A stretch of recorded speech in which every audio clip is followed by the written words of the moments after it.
The stars had always lied.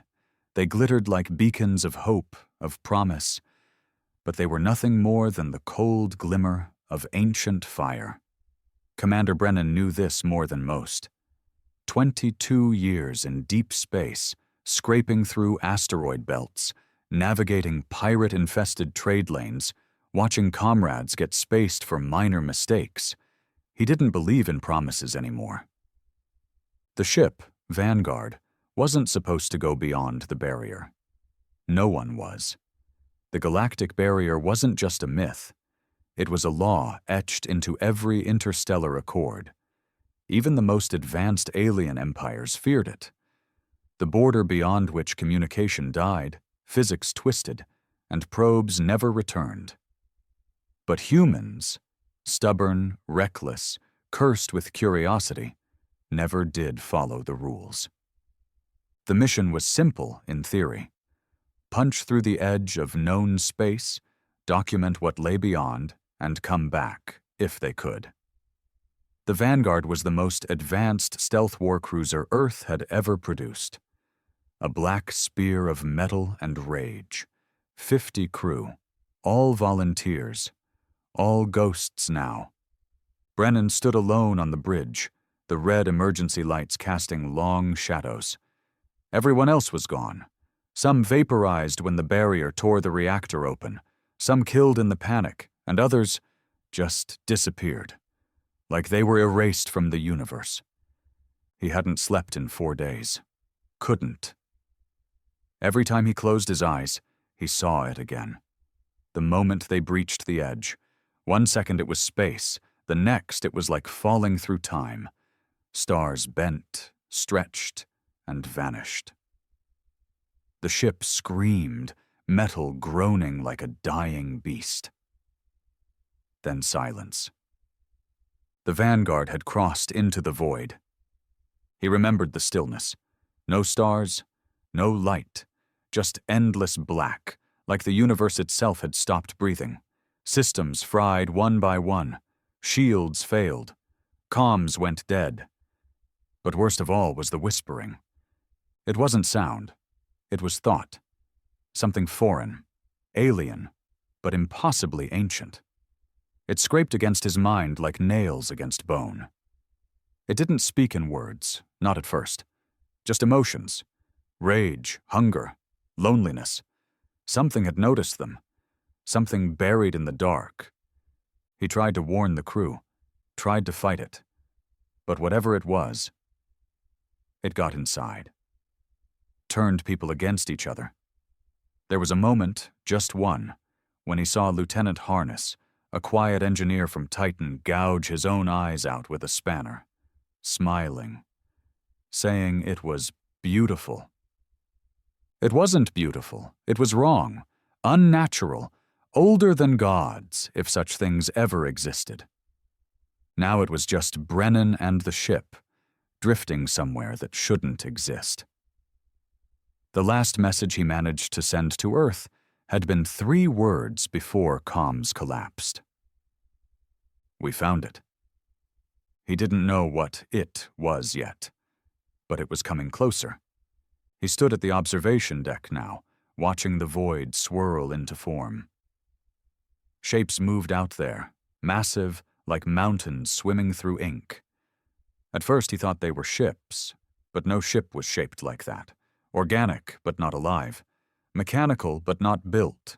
They pulsed, shifted, folded in on themselves. Reality around them bent like heat on metal. One of them turned. Brennan's breath caught, not because he saw its eyes, there were none, but because he felt it see him, like the sun focusing through a magnifying glass. His skin prickled, his bones vibrated. It was like being dissected by a god made of memory and malice. A voice slid into his mind, dry as old sand and deep as gravity itself. You are late. He staggered back. The voice wasn't threatening. It was disappointed. What are you? He whispered, more to himself than anything else. The ship's walls shuddered, groaning like they were being stretched across centuries. We were your beginning. You are our end. And then silence again. Brennan clenched his fists. The rage was rising now. Not fear, anger. He'd watched friends die, burned his future for this mission, and now some ancient nightmare wanted to talk in riddles? No more games, he growled. If you want a war, you picked the wrong species. The void pulsed. A shape moved. Closer. Something massive, something wrong. But Brennan didn't back down. He was human. They had broken the barrier, and now, whatever this power was, he'd face it, even if it meant breaking the universe in return. Everything inside him screamed to run, but there was nowhere to go. Commander Brennan stood alone on the dim bridge of the Vanguard, surrounded by shattered screens, flickering lights, and the hum of a failing reactor. But all that faded beneath the weight of the voice that had whispered into his skull, not through comms, not through sound, but directly into thought. You are late. What the hell did that mean? He leaned on the console, breathing heavy, his knuckles white. The voice had felt like it had always been there, dormant, buried beneath centuries of silence, like it had waited, not for anyone, but for him, for humanity. And it wasn't done. The void outside, blacker than black, began to shift again. He could feel it even before he saw it, like pressure in the back of his skull, like gravity itself was choosing sides. Then it emerged. No warning, no lights, just motion and stillness, a shape unfurling from the black like an idea trying to become real. No edges, no symmetry, not even mass in any real way. It was massive and yet near weightless, like the shadow of something infinitely larger just behind reality's curtain. It didn't move toward the ship, it moved through it. The bridge walls flickered as if they were made of glass. The consoles dimmed. Brennan gritted his teeth, refusing to let it inside him again. But it was too late. Memories that weren't his bled into his mind. Fragments of a time before galaxies, before language, before form. A civilization, ancient and terrible, built from light and thought, born in a pocket of space where time refused to flow. They were gods not because they created worlds, but because they unmade them. They consumed knowledge, twisted it, fed on entropy. They built machines that controlled stars and then devoured them for fuel. They weren't evil, just beyond comprehension. And they had tried to ascend. That was the word Brennan latched onto in the cascade of images. Ascension. A breaking of the natural laws. They wanted to breach reality itself, not dimensions. No, that was primitive thinking. They wanted to become the medium of reality, the thing upon which all else rested. And they failed. The failure didn't destroy them. It erased them from time. They were sealed, trapped behind the galactic barrier they themselves had constructed as both prison and warning. Only fragments of them remained, memories echoing in quantum shadows. Until now. Until humanity stumbled through the door. Brennan screamed and dropped to his knees as the memories surged into his brain, nose bleeding, ears ringing, heart pounding like a war drum. The images faded, but the pain remained. It felt like a lifetime of knowledge was shoved into a mind built for maybe 80 years.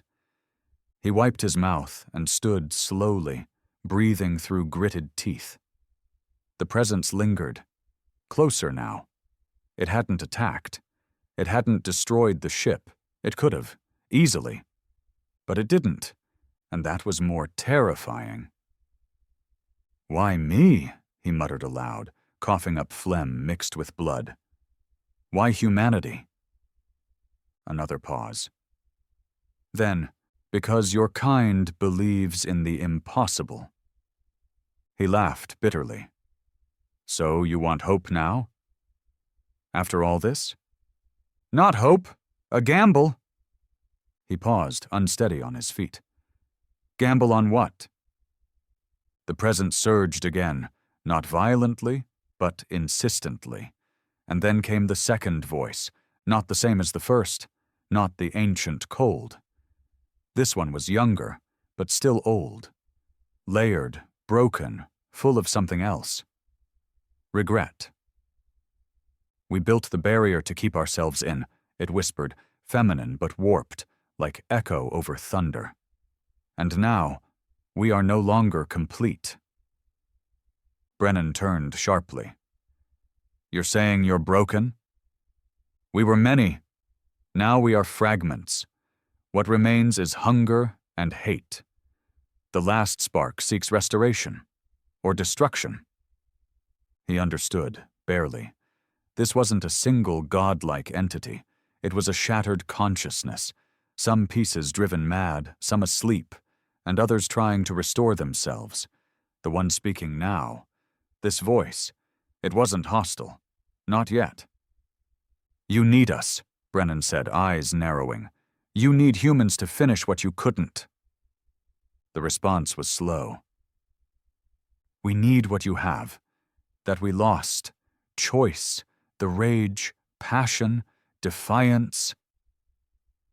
He let the words hang. And then he asked what had been burning in his chest since the moment they breached the barrier. Did we make a mistake? Silence. Then, yes. But now the galaxy must live with it. Outside, the void began to fracture. Not break, fracture, cracks of light, impossible to describe, spiderwebbed across the dark, like reality was a shell being shattered from the inside. He could see into places no man was meant to see, worlds that died before Earth cooled, creatures that lived inside suns, whispers of empires built on gravity and blood. And in the middle of it, rising like a corpse dragged from the deep, was a structure, towering, monolithic, like a cathedral made of black bone and ash, held together by thought alone. It wasn't built, it had been willed into existence. A single doorway opened at its base.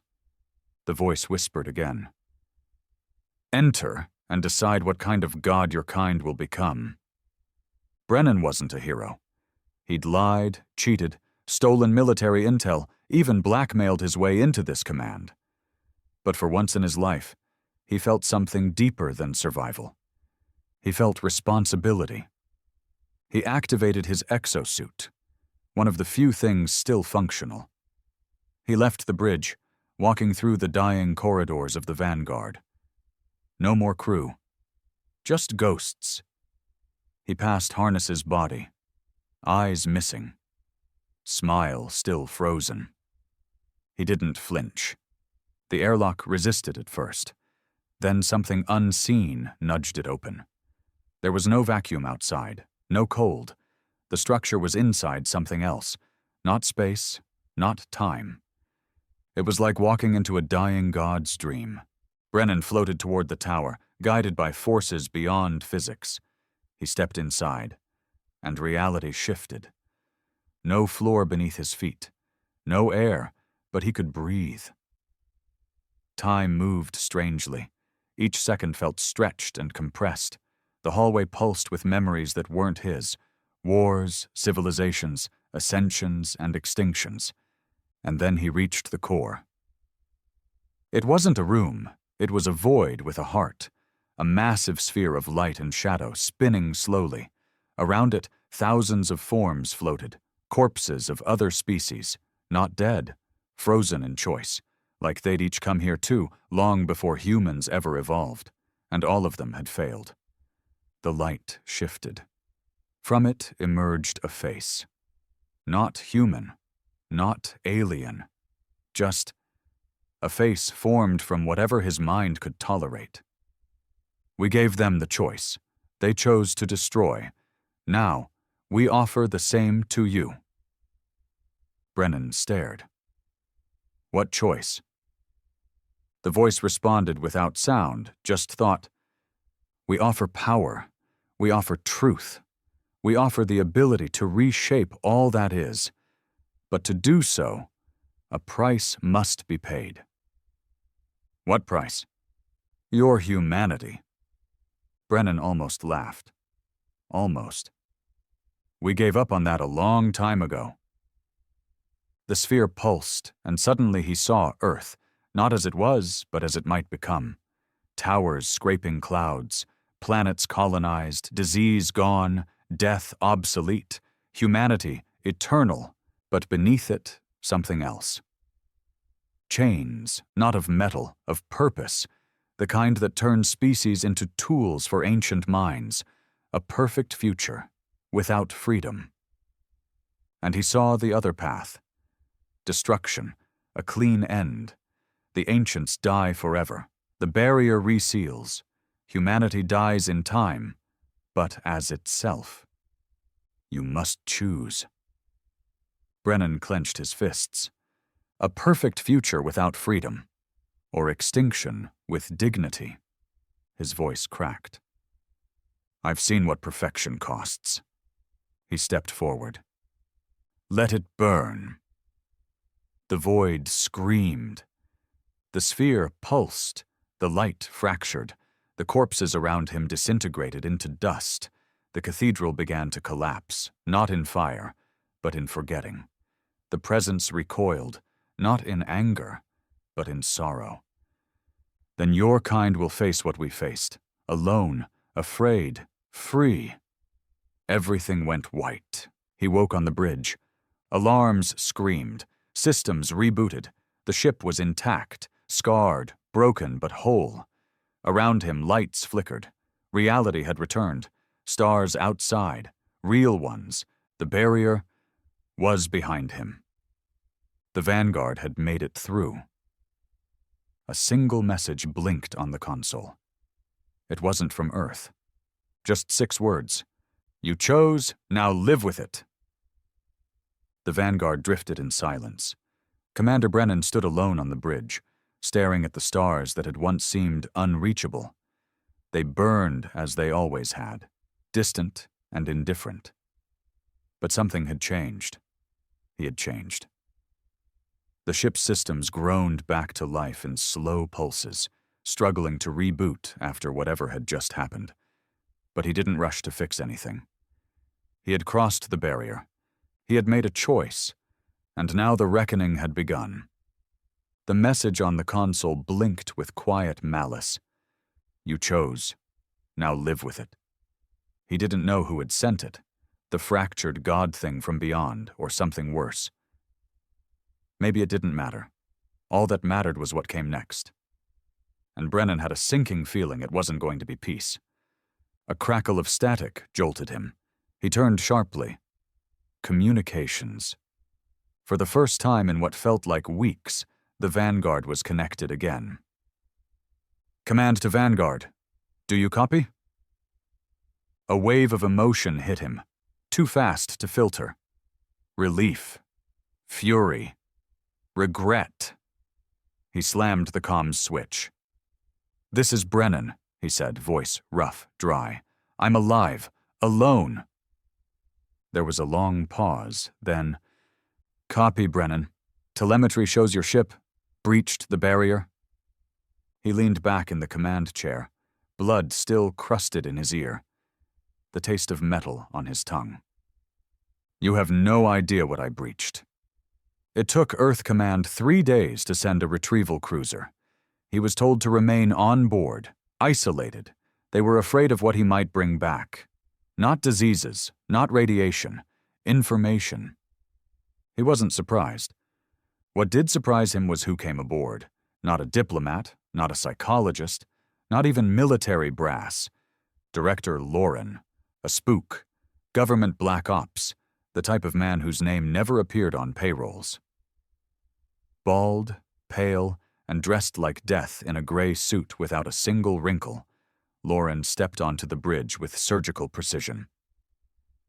Commander Brennan, he said calmly, looking around the wreckage like it was a boring museum exhibit. I read your report, all of it. Then you know what we're dealing with, Brennan said. Lauren nodded. I know what you think you saw. That hit harder than expected. You calling me a liar? I'm calling you compromised. Brennan stepped forward, jaw clenched. I buried 50 crewmen. I crossed into a place where time folds and reality screams, and I said no to a god. Don't stand there and call it fiction. Lauren didn't flinch. He just motioned to the bridge monitor. Then tell me why half the galaxy is waking up screaming. Brennan's stomach dropped. What? Lauren tapped a tablet. Holograms filled the air.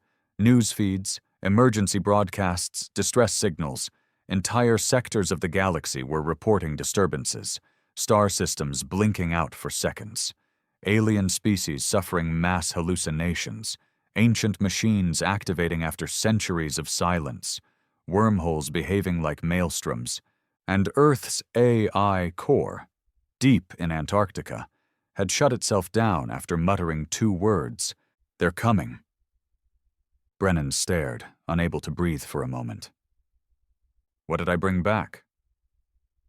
Lauren didn't answer. Instead, he swiped to a final image. A signal, broadcasting from deep space. An invitation. No encryption, no origin point.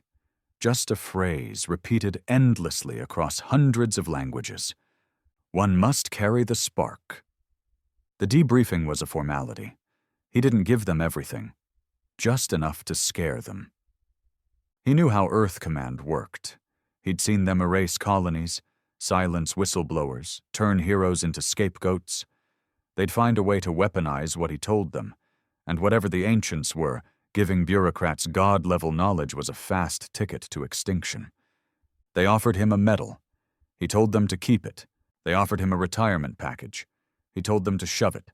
He just wanted answers. The nightmares hadn't stopped. Every night, he saw that monolithic sphere again, whispering impossible truths. Every dream was a war he hadn't fought yet. Every shadow whispered things he almost believed. But worst of all, he wasn't alone in hearing them. All across human space, others were dreaming too. Pilots, soldiers, scientists, even civilians. People who had never been near the barrier. People who weren't supposed to know. They were all hearing the voices. One phrase echoed across all their testimonies. You chose, now carry it. Something had hitched a ride back. Not a virus, not a weapon, an idea. 6 months later, Brennan stood in a military detention cell. Voluntarily. He'd turned himself in after a man tried to kill him in a spaceport. Not rob. Kill. The man was screaming something about betrayal, about how Brennan had doomed them all. Security stopped the assassin, but Brennan didn't fight. He just stood there, letting it happen. Because part of him agreed. He had made a choice for the entire species. And now it was unraveling. That's when the visit came. Not Lauren, someone worse. Admiral Redden, old-school military, battle-scarred, stoic, and willing to sacrifice entire planets if the mission required it. She entered the cell with a grim expression. You caused a stir, Commander. I saved you from becoming meat puppets for a dead god. You're welcome. She didn't smile. We've been studying the signal, the spark message. It's not just communication. He raised an eyebrow. It's a key, she continued. Genetic, psychological, cultural. It's targeting certain minds, and every species that's ever flirted with the barrier left some version of this message behind. It always ends the same. Brennan leaned forward. They choose wrong? Redden nodded. And the galaxy pays for it. Humanity was changing. Fast. It began small. Technicians solving equations no one understood. Artists painting images of stars they'd never seen. Children speaking languages from dead worlds in their sleep. Then the violence came. Sects formed, cults. Some worshipped the ancients. Others believed Brennan had damned them and wanted his head. Earth cities saw riots. Orbital stations reported murders, suicides, and strange symbols carved into the walls. Governments blamed each other. Empires panicked. The spark wasn't a gift. It was a test, ongoing, living, and humanity was already failing. They let Brennan out after one of the cults bombed a research facility trying to replicate the barrier's energy signature. 17 dead. One survivor. A child. The girl had been drawing a circle in blood when they found her, whispering to herself. "One must carry it." He visited her in recovery. She looked at him like she recognized him, like they had already met 1,000 years ago. She spoke one phrase, perfectly calm. "You weren't supposed to say no." He left without saying a word. Brennan knew then. Something worse was coming. Not the ancients, not yet, humanity itself. Because the real enemy wasn't out there, it was inside now. A fracture, a division, not of nations or politics, of species identity. There were those who believed the ancients offered salvation, and those who believed in defiance, that humanity should go down fighting, that Brennan had made the right call by rejecting godhood. Two sides, one spark, and fire was coming. He sat alone in a dark room, whiskey in hand, watching the galaxy tear itself apart on the news feeds. The Vanguard had been grounded, dissected, stripped, and still he felt them watching. The ancients, not angry, not triumphant, waiting. They didn't need to conquer Earth. They just needed it to break itself. And he had given them the match. His comms pinged. Unlisted frequency. He answered without speaking. Lauren's voice crackled through. "They're building something on Mars." Brennan frowned. "Who?" "One of the cults, but they're too organized, too clean. They're building a gateway." "To where?" A pause. "Not to where," Lauren said. "To what? They're trying to bring back the rest of the ancients, or what's left of them." Brennan downed his glass. "Then we stop them." "Too late." Lauren's voice was colder now. "It's already open." The drop to Mars was rough. Too rough. Brennan's shuttle hit the atmosphere like a stone through glass, metal skin howling from the friction. No escort, no official clearance. He'd overridden every security code Earth Command still hadn't stripped from his ID. They'd labeled him unstable, a risk to morale. That was fine. He wasn't here to boost morale. He was here to stop a goddamn apocalypse. Below him, the red planet bled black. Artificial structures stretched across the sands, twisted spires, inverted arches, obsidian towers growing where once there had been corporate colonies and dust storms. Whatever the cult had built, it wasn't human. It looked like architecture dreamt by madness. The landing ramp opened with a hiss. Brennan stepped into the Martian twilight, weapon in hand, exosuit sealed tight. Atmospheric pressure was holding, but barely. The wind smelled wrong, even through filters. Metallic. Wet. Like Mars had begun to rot. He moved fast, skirting what used to be the old UEC mining compound. Now it was just a shell. A husk-turned temple. Symbols carved into walls. Lights that didn't flicker, but breathed. And in the center of it all, the gate. It stood 50 meters high, suspended between two jagged towers. Not a circle, not a portal, not in any traditional sense. It was a tear, a visible wound in space itself. Reality pulsed around it like a heartbeat, every throb sending out a low hum that shook Brennan's bones. He watched as cultists moved around it in silence, draped in white robes that looked more like skin than cloth.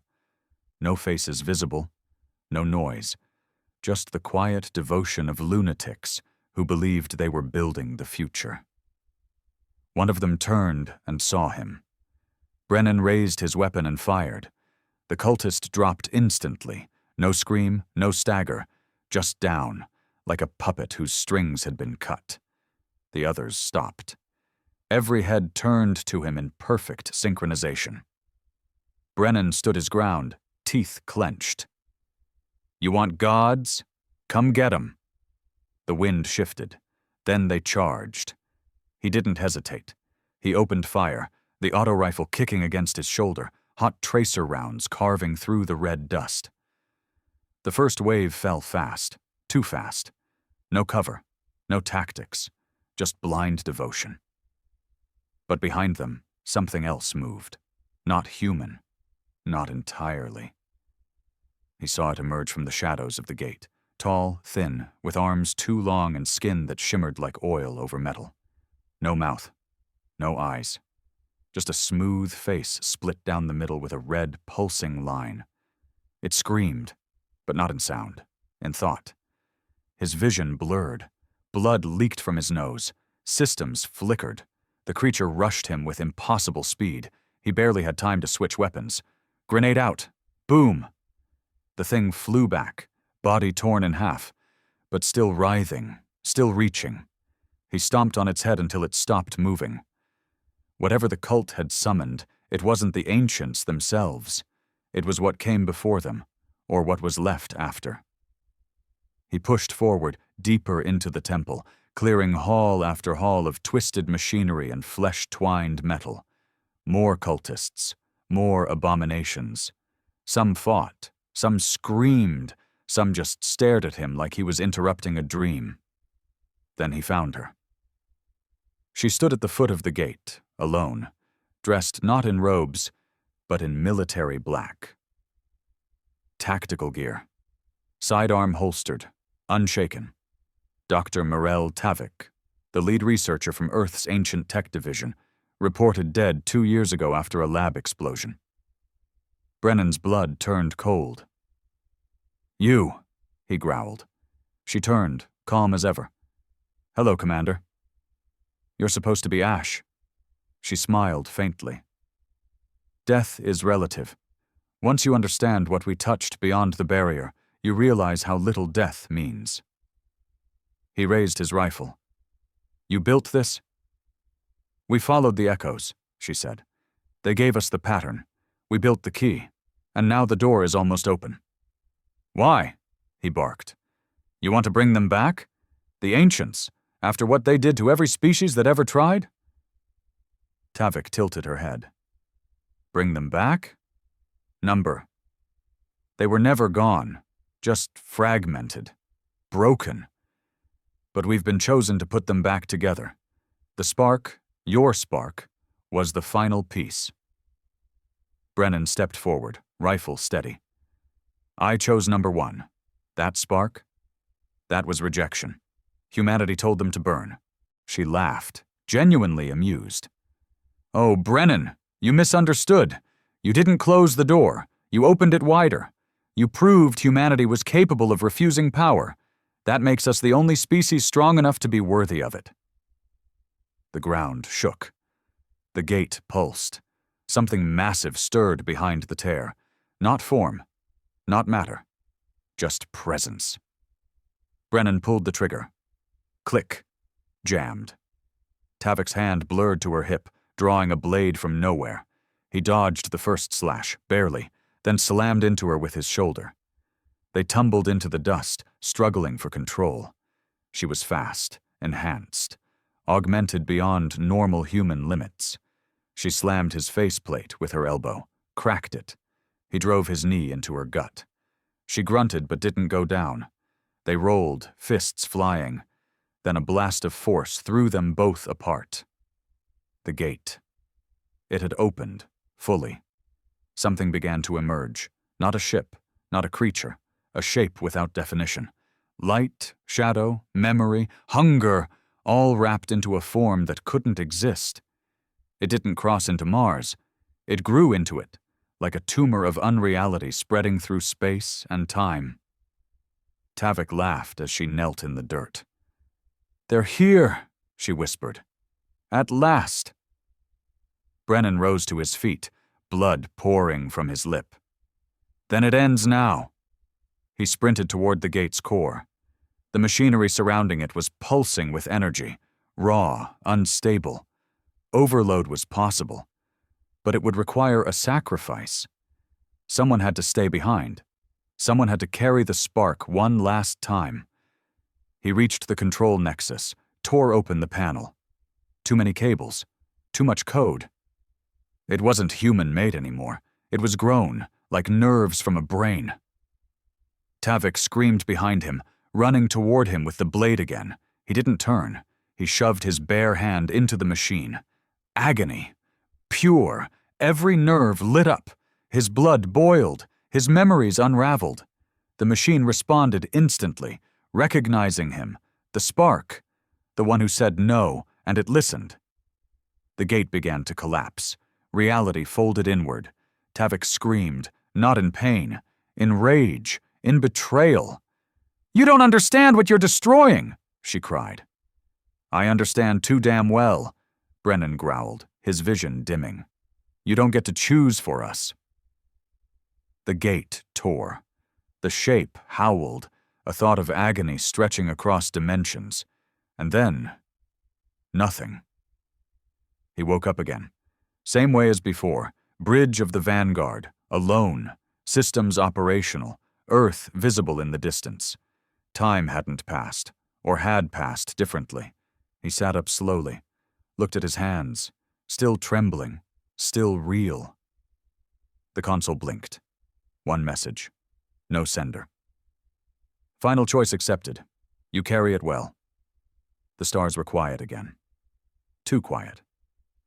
Commander Brennan sat in the dimmed bridge of the Vanguard, motionless, staring into Earth's orbit from a ship that shouldn't exist, returning from a place that wasn't supposed to be real. Again. A repeat of the impossible. And once again, he was alone. The clock on the console told him it had been 7 minutes since the gate collapsed on Mars. Earth's systems showed no record of a Martian event. No seismic readings, no energy spikes, no troop reports, as if the entire incident had been erased. No Tavik, no cult, no god tearing its way through reality, but Brennan knew better. The gate had been real. The spark had been accepted. And he had touched the machine that fed on thought. Again. It hadn't killed him, which meant something far worse.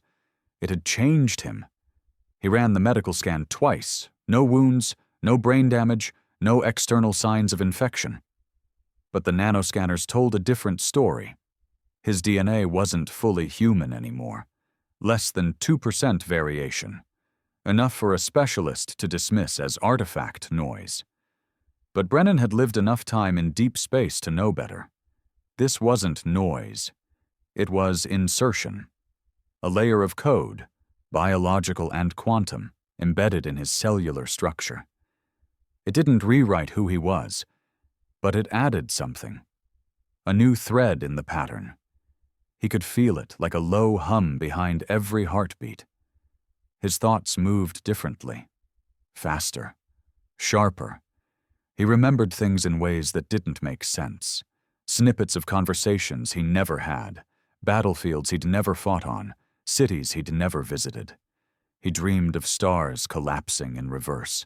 He dreamed of gates in every galaxy, waiting. He dreamed of voices speaking in tones older than sound. And when he woke up, he understood them. The call came 6 hours later. Not from Earth Command, from her. A woman's voice, soft but edged with steel, one he hadn't heard since before the barrier. Captain Rhea Nillen, ex-military, now technically dead, just like he was. "Brennan," she said. He closed his eyes. "I should have known you weren't done with me. You brought something back." Understatement of the century. Silence. Then, "You're not the only one." He sat up. "What do you mean? Others?" 3 survivors from the Mars cult cell escaped before the gate collapsed. One of them is mutating.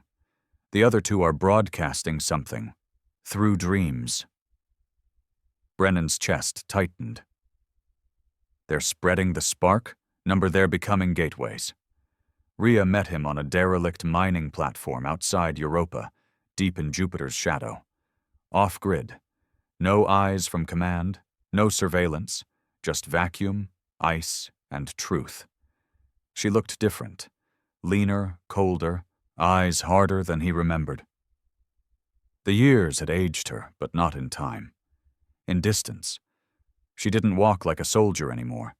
She walked like someone who didn't believe in gravity. They met in the dark. No greetings, no small talk.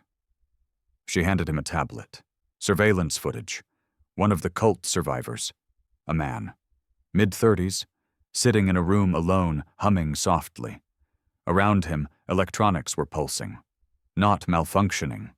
Responding. The lights flickered in rhythm with his heartbeat. The walls vibrated to his song. He hasn't spoken in 4 days, she said. Hasn't moved. But every machine within a kilometer has synced to him. He's becoming a transmitter. A beacon, Brennan muttered. Rhea nodded. He's calling to something. Brennan stared at the screen. Or someone. They took the man off-world. Deep space, locked in a quantum cage, surrounded by a Faraday shell. Still the humming continued. Through his mouth. Through his skin. Through the air. Not random. Not noise. A message. They brought in linguists, cryptographers, AI code breakers. None could understand it. But Brennan did. He heard it like memory. Not a language, but intent. A request. A call. A signal to complete the spark. Brennan stood outside the cage, watching the man twitch with each pulse of static. They're trying to rebuild themselves, he said quietly. Rhea folded her arms.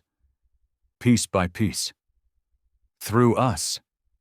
The realization hit hard. The ancients weren't trying to invade. They were trying to resurrect, not through ships, not through violence, through evolution. The spark wasn't a gift. It was a seed. Each mind it infected carried fragments of something bigger, like shards of a shattered god scattered across reality. And if enough pieces were awakened, the ancients wouldn't return as they once were. They would be reborn in us. Brennan didn't sleep after that, not because he couldn't, because he didn't dare. Every time he closed his eyes, the dreams got stronger. He saw other infected. Not just human. Other species, distant, ancient, forgotten, each carrying a fragment. Some begged for release, others embraced it, and more were waking up every day. The tipping point came without warning. Earth Command activated an orbital weapon over Venus. They claimed it was a test. But Brennan got the classified footage through an old intel contact. It wasn't a test, it was a strike. The target. A civilian science ship that had begun broadcasting the same hum as the cultist on Mars. No warning, no communication, just annihilation. They were scared now, not of gods, of what humans were becoming. A schism broke open in the heart of humanity. Two sides. The purists, led by Earth Command and allied colonies, demanding eradication of all spark-infected individuals, claiming humanity must remain untainted. The carriers, a growing movement of infected, or those sympathetic to them, believing the ancients' return was evolution, not extinction. And caught between them, Brennan, the first carrier, the first to reject, the one who said no, and still came back, changed.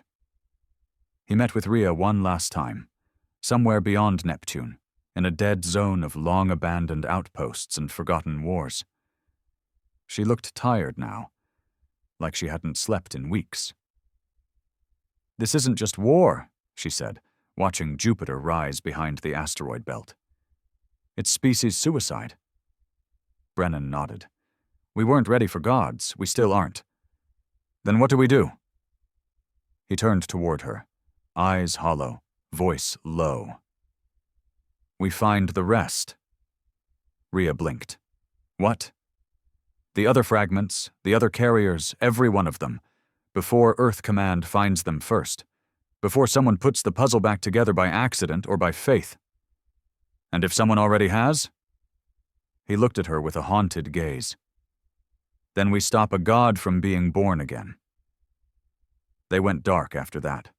No more safe ports, no more allies, just rogue signals, hidden data caches, smuggled AI cores, and old warships running black drives. Brennan chased rumors, dreams, frequencies only he could interpret. Each stop revealed more. A poet on Titan speaking dead languages in her sleep. A mercenary near Proxima with eyes that glowed blue and pulsed with stars. A child on Io drawing symbols in blood that matched carvings on the barrier. Each one carried a piece. Each one was a threat or a salvation. Brennan didn't know anymore. All he knew was this: the spark had ignited, and the fire couldn't be stopped, only guided. The dead zone between Neptune and the outer fringe colonies wasn't on any official star maps. Old war debris floated in its belly, destroyed dreadnoughts, failed orbital mines, frozen corpses drifting in the dark. No signals, no patrols, just silence, and the ghosts of battles no one remembered anymore. It was the kind of place where ships went to disappear. Brennan had always liked places like that. Now he needed them. He stood at the helm of the Kitebreaker, a stolen recon-class corvette blacked out to avoid scans, with shielding that screamed when pushed but hadn't failed. Yet. Rhea was below deck, sorting through data from their last encounter near the Helix outpost. Another carrier, a scientist from Europa. He'd slit his own throat before they arrived, and left behind something worse than blood. Coordinates. Brennan stared at the numbers burned into the tablet. They didn't point to a planet, not a station, not even a known system. It was just empty space, deep, dark, and ancient. He didn't trust coordinates like that. They were too close to the edge of mapped space, and even closer to what the oldest charts called the Grave Spiral. A section of the galaxy deliberately ignored. Not because it was dangerous, but because everyone who went there stopped being themselves. But the pattern was forming. He could see it now. The carriers weren't random. They were being collected or summoned. Someone was connecting the spark fragments, following a map no one else could read, except maybe him. And whoever was behind it? They were getting close. Rhea joined him on the bridge, her boots silent, her hair tied back in a tight band. She wore no rank, no insignia, just a hardened look in her eyes. "You've seen this place before," she said, nodding at the star map. Brennan didn't respond for a moment. "I dreamed it," he finally said. "Back when I first crossed the barrier, it was a dead place, but not empty. Like something was buried there and the universe forgot how to dig." Rhea looked at him carefully. "You're changing." He met her eyes. "I've already changed." She nodded slowly. "We go in quiet," she said. "No transponder, no signals. If we're lucky, we find a fragment and get out. And if we're not, then we finally learn what's been dragging us toward this spiral." The grave spiral was like descending into the lungs of a dying god. The Kitebreaker moved through the outer rim cautiously, scanning every inch of space around them. But there were no signals, no movement, just gravity anomalies and pulsing static through the hull. As they passed the second boundary line, the stars behind them began to flicker. Not dim. Flicker. Like someone was blinking them out one at a time. Brennan said nothing. Rhea adjusted course toward the core, her jaw tight. Then the first signal came. A pulse, low, constant, buried in background radiation. He tapped the console, isolating it. The waveform wasn't random. It was music, a slow alien hum, 4 tones, repeating every 30 seconds. like a hymn sung by the dead. It wasn't a call, it was a welcome. They found the station at the edge of the spiral's heart, hidden in the shadow of a failed moon. No lights, no activity, no designation, but alive. Barely. The outer walls were made of alloy Brennan didn't recognize. Twisted, rusted, bent inward in some places like something had tried to claw its way out. They docked. No resistance, just an automated voice that greeted them in old human standard, a language phased out centuries ago. "Welcome home, echoes of the spark." Rhea and Brennan exchanged glances, weapons drawn. He took point. Inside, the station was quiet. The air was stale, but breathable. Artificial gravity was holding, but just barely. Everything had a slight float, like the laws of physics were bored and giving up. Then they saw the wall. A mural, stretched from floor to ceiling, covered in symbols Brennan recognized. They matched the dreams. The ones carved on Mars, the ones burned into the eyes of the cultists. But in the center of the mural were faces. Human faces. Hundreds of them. Staring outward, eyes open, mouths agape, not pictures. Real faces. Flesh embedded in metal, frozen mid-scream. Rhea gagged, turning away. Brennan stepped closer. Some were recent. One of them he recognized. "Lauren," he muttered. Rhea snapped her gaze back. "No way," he nodded. "That's him. He must have come here before us, or been brought." She approached slowly, inspecting the edges of the wall. "There's no data here, no servers, no consoles, just art." "It's not art," Brennan said. "It's a warning." Then the whispers began, not in his mind. Not this time. Through the walls, low voices, female, male, alien, all layered together. "You carry us well. The pieces awaken. The echo builds." Rhea grabbed his arm, eyes wide. "We need to leave." But Brennan couldn't move. He stepped toward the far wall, where a panel of light had begun to glow. A console emerged from the ground. Ancient tech, older than Earth's entire spacefaring history. He placed his hand on it. It responded instantly. Fragment identified. Primary spark. "Connection complete. Final sequence initiated." "No," Rhea said. "Stop it. Shut it down." But Brennan couldn't. The spark had found its nest, and the final lock had been turned. The room shifted. Walls bent. Gravity folded. The mural opened, literally peeled back, to reveal a chamber beyond. A chamber filled with cryotubes, dozens of them, each with a human inside, each hooked into machinery that pulsed with the same rhythm Brennan had felt in the core of Mars. "Carriers," he whispered. Rhea was already scanning the tubes. Her voice was ice. "These are all missing personnel. Civilians, soldiers, scientists, people who vanished during the last 5 years." She looked at him. "They've been harvesting us." And then the lights shifted red. A single cryotube opened. Steam hissed into the air, and out stepped Mirel Tavik, alive, smiling. "Welcome back," she said, her voice now layered with static and multiple tones. Rhea raised her weapon. "I watched you die." "You watched one version of me," Tavik said. "This version was preserved, awaiting final synthesis."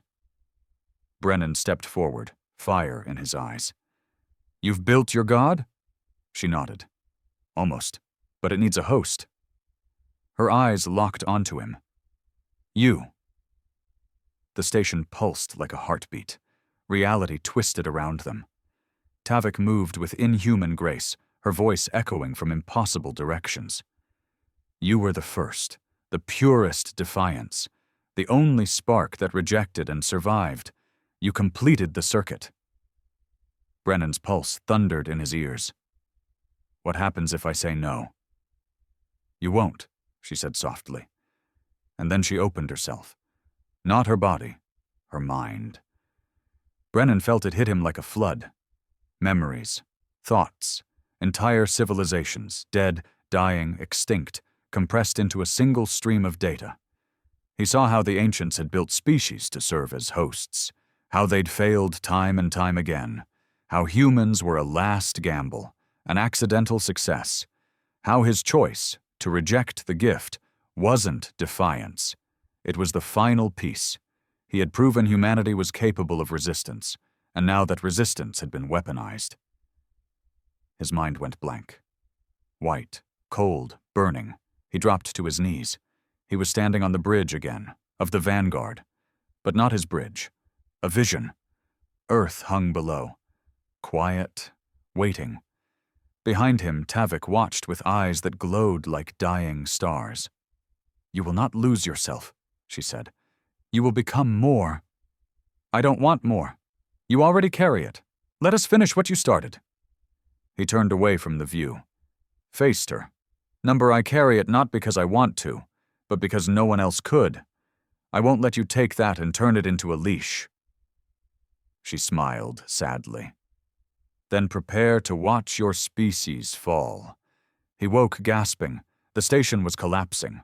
Rhea had initiated a detonation.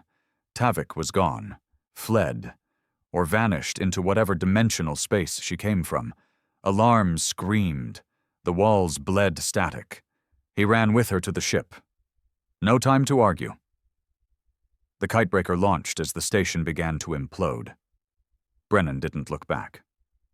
As they cleared the spiral's edge, Rhea finally asked, "Did she win?" Brennan shook his head. "No." "But it's not over, is it?" He looked out at the stars, face grim. "They're not trying to take us over." He exhaled. "They're trying to become us." The stars were moving. Brennan sat in the quiet dark of the kitebreaker, watching constellations shift in real time. Slow, graceful alterations in celestial positions that should have taken centuries, maybe millennia, but were now bending in days. Entire sectors of space were subtly reorienting, like the universe itself was breathing. Only Rhea and a few others noticed it. The rest of the galaxy saw it as glitches, sensor distortions, gravitational anomalies. But Brennan knew better. This wasn't random. It was a correction. The ancients were rebuilding their frame of reference, realigning reality to match their pattern. A template was spreading, quietly embedding into physical law. What started as corrupted dreams, humming signals, spark awakenings, was now becoming cosmic architecture. And no one was stopping it. They were too busy fighting. The Purist Coalition, now calling itself the Preservation Accord, had declared war against every confirmed or suspected spark carrier. Earth Command had gone black. Civilian monitoring was suspended. Satellite arrays were silenced. Communications filtered and censored. They were wiping out the infected. One by one, entire colonies were being sterilized for safety. Their official message: humanity is under psychic attack. Defend the species. Preserve the original genome. They didn't care about what the spark was. They only cared that it was different. To them, spark carriers were already dead. Worse, traitors to human purity. And somewhere, behind the smoke and screams, Tavik was still moving, still gathering, still merging. Brennan leaned over the holomap. 6 confirmed carriers remained. 6 out of hundreds who had been identified over the past few months. Each one carried a fragment of the ancient's consciousness, a personality, a trait, a memory. Alone, they were dangerous. Together, they would complete the loop Tavik had been building. The resurrection wouldn't be an explosion. It would be a symphony. Slow, precise, unstoppable. And Brennan was the only one who had touched all the pieces and survived. He was the conductor now, not by choice, but by design. The first carrier was hiding on a gas hauler near the Kuiper stations. A teenager, barely 17, named Lynn Aros. By the time Brennan and Rhea arrived, the hauler was already silent. The crew had torn themselves apart. Literally. Scattered remains floated inside the corridors, some of them still twitching from neural feedback loops. Symbols were carved into the walls, childlike, chaotic, but accurate, ancient glyphs rendered in blood and wire. They found Lynn in the engine room, alone, crying, whispering to someone who wasn't there. When Brennan entered, Lynn looked up slowly and said, "You've come to finish it." Not a question, not fear, resignation. Brennan sat beside him. "I came to stop it." The kid shook his head. "You can't. You're part of it now, like I am. Like we all are." "I'm not them," Brennan said firmly. Lynn's eyes flickered, not glowing, but shimmering, as if reflecting something deeper. "You're not?" "Not yet. But you're the center." Brennan stared. "What does that mean?" Lynn turned toward the dead engines. "They didn't want a body. They wanted a mind, one strong enough to contain contradiction, rejection, pain. You said no. That made you different." Then he leaned forward and whispered, "But even your no was part of their yes." That night, the boy burned in the ship's core. Rhea asked if Brennan had killed him. He didn't answer. The second carrier was already gone, exploded mid-warp between the Sirius corridor and a neutral port. Ship logs erased, surveillance corrupted, no debris, just an echo left in a comm burst. A message on loop. The spark becomes breath. The breath becomes word. The word becomes flesh. It wasn't a quote. It was a scripture. The third and fourth were together. Twins. Military clones, designed for battlefield infiltration. Their DNA had been altered by exposure to spark tech on Mars during early investigations. They were last seen transmitting encrypted data to an unknown array on the far side of Pluto. Brennan and Rhea found the bunker where they had holed up. It was filled with bodies, but not dead. Preserved. People from different colonies, frozen mid-thought, their minds held in stasis, frozen seconds before assimilation. The twins weren't just carriers. They were spreaders. When Brennan confronted them, they didn't resist. They didn't fight. They simply smiled. "You're almost ready," one of them said. Rhea shot him in the face. The other didn't flinch. He looked at Brennan with a calm, almost pitying expression. "You think this is about gods? But it's not. It's about inheritance." Then he collapsed. Not dead, just empty, like something had left him behind. Back aboard the kitebreaker, Brennan finally broke. He slammed his fist into the console. Again. Again. Until blood smeared the metal, until the pain overrode the hum in his skull. Rhea didn't stop him. When he finally sat down, hands shaking, she spoke. "You're running out of time." "I know. They're accelerating. You feel it, don't you?" He nodded. "I feel them pulling on me, like I'm a magnet, and they're drawn to it." "It's not just them?" Brennan looked up. "You're saying I'm changing. I'm saying you're ending." He looked out at the stars. "They want me to be the bridge." The fifth carrier was already in Earth custody. No rescue possible. No contact permitted. Brennan didn't even try. He knew what Earth Command did to infected. They'd dissect the mind until it bled, until the spark turned to ash, or worse, reversed itself, folding inward into something that spread faster. Losing that carrier sealed it. There would be no peaceful end. Only one remained. The sixth. The oldest. An old admiral from the second expansion era, cryopreserved after a neural collapse decades ago. He'd been declared a relic. Useless. A war hero turned into a monument, left drifting on a forgotten monument station above Ganymede. His name was Argus Devane, and he was awake. They reached the station after hacking through 4 dead satellites and disabling an automated defense ring that hadn't responded to a signal in years. The station was dark, but not dead. Inside, the power still pulsed. Doors opened, lights flickered, and in the central chamber, Brennan found him. Old, thin, but awake, sitting on a throne made of cables and breathing tubes. He looked up and smiled. "You're the one who survived the gate," Argus said. "I am." "Then I've been waiting for you." Brennan stepped forward. Rhea stood just behind. "They're almost complete," Brennan said. "You're the last." Argus nodded slowly. "I know. I can feel them inside me. Memories I never lived. Wars I never fought. My mind isn't mine anymore." "Then give it back." Argus looked up. "I can't." "Why not?" He smiled sadly. "Because I don't want to." Brennan's heart sank. Argus stood, cables detaching, tubes slithering back into the walls.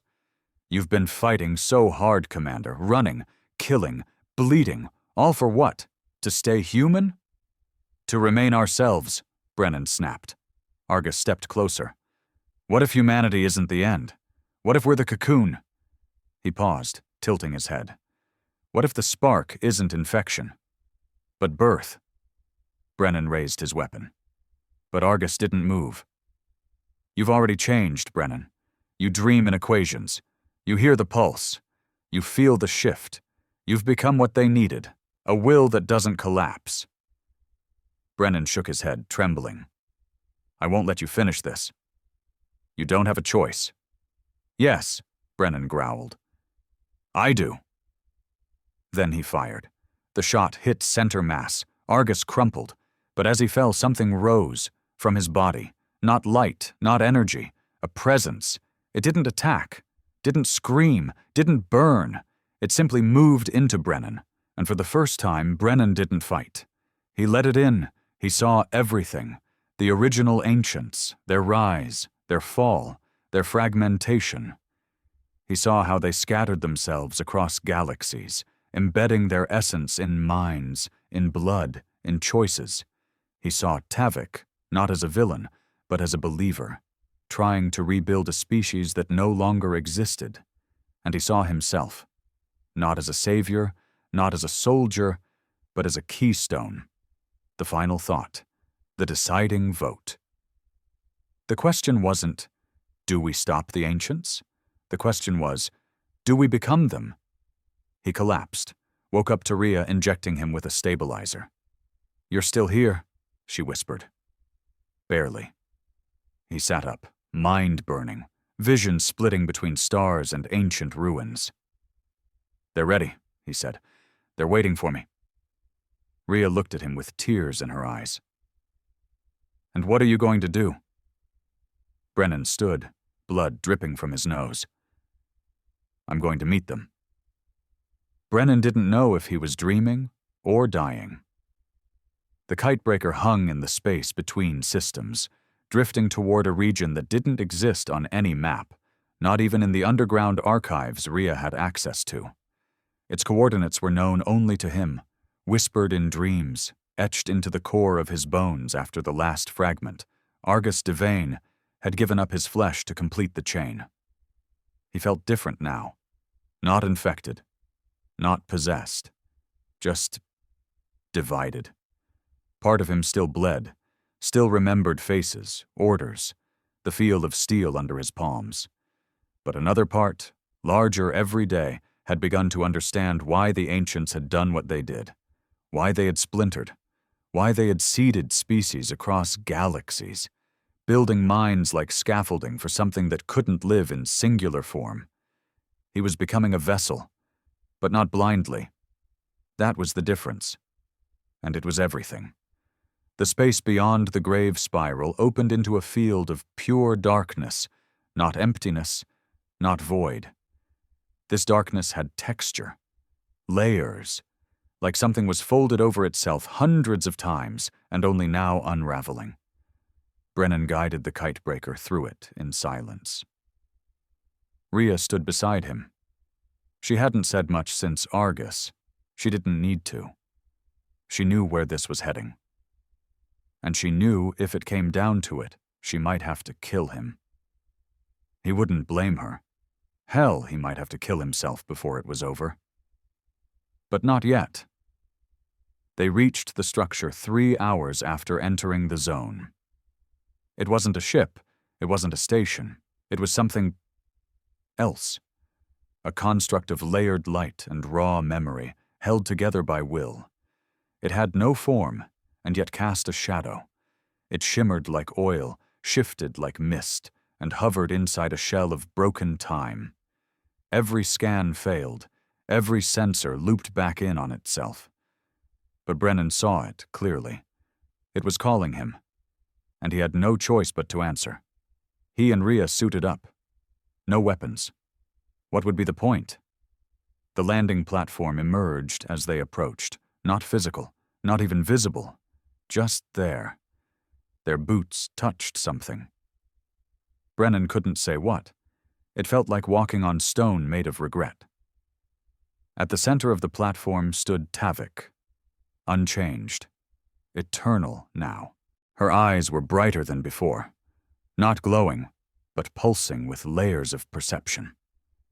She was no longer fully Tavik, and whatever else she had become, it watched him with calculated calm. "You came," she said softly. "I always do," Brennan replied. Rhea stood at his side, tense. "I'm not letting you take him," she said. Tavik smiled gently. "I'm not taking anything. He's giving it. Because he understands now." Brennan looked around. The space trembled. Not with power, but with waiting. Something was on the verge of happening. Something immense. Something that would not be reversed. He could feel the others, too. The carriers, the fragments, their echoes embedded across the galaxy. Most were gone now, their essence pulled into this convergence. He was the last, the final piece. "Before this begins," Brennan said, "I want to know the truth."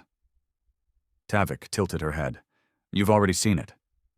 Fragments, images, lies dressed as visions." He stepped forward. "I want the truth. What are you really trying to do?" She studied him, then raised a hand, and Brennan fell inward. He stood in a city made of stars. Not metaphorical, literal. Stars burned in the sky, in the walls, in the soil. Every structure was a sun captured and contained, humming with wisdom and suffering. The ancients had built it, lived here, died here. He walked through their memories, watched them rise, not with war, not with greed, but with an obsession, understanding. They cataloged every known law, every possible permutation of thought and energy. They built machines to translate emotion into mathematics. They turned hope into fuel, rage into propulsion, and still they wanted more. They wanted to escape the limits of individuality, to become one. But unity came with a cost.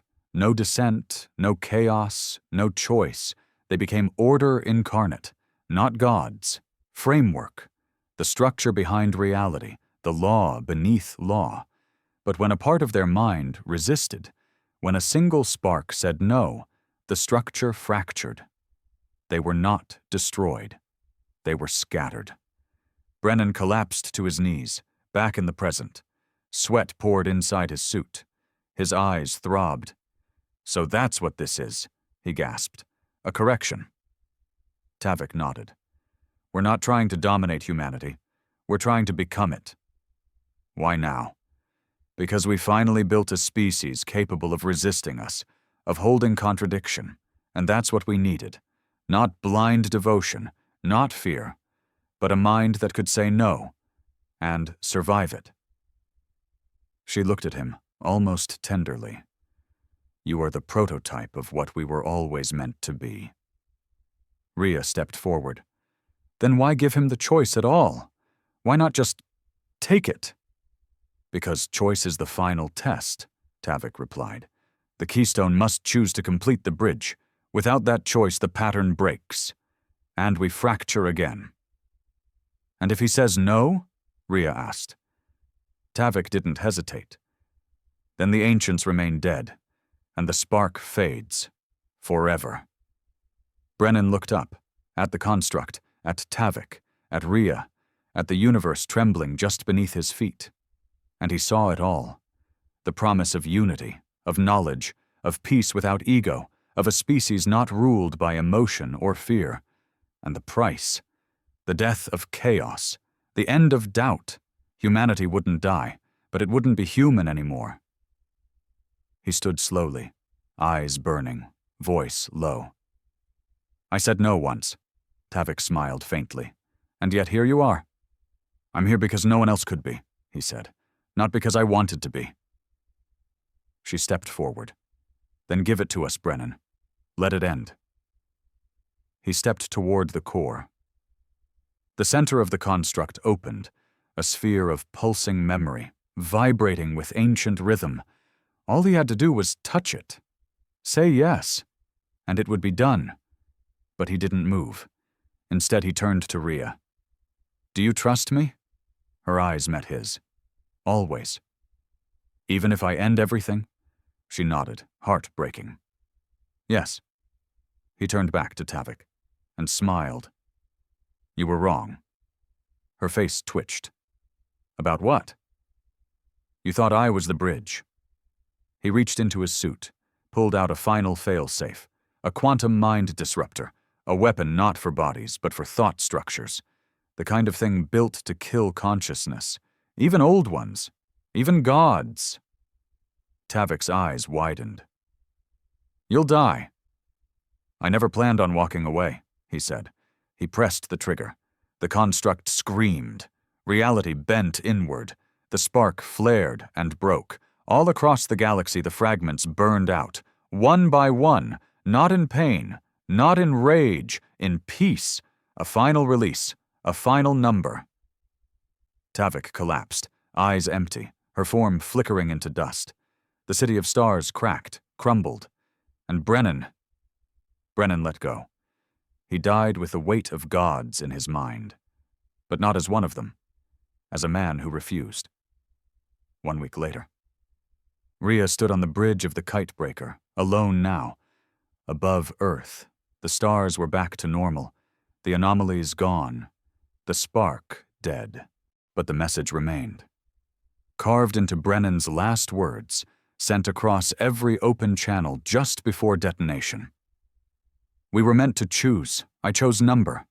That means we're still free. She stared into space and whispered, Goodbye, Brennan.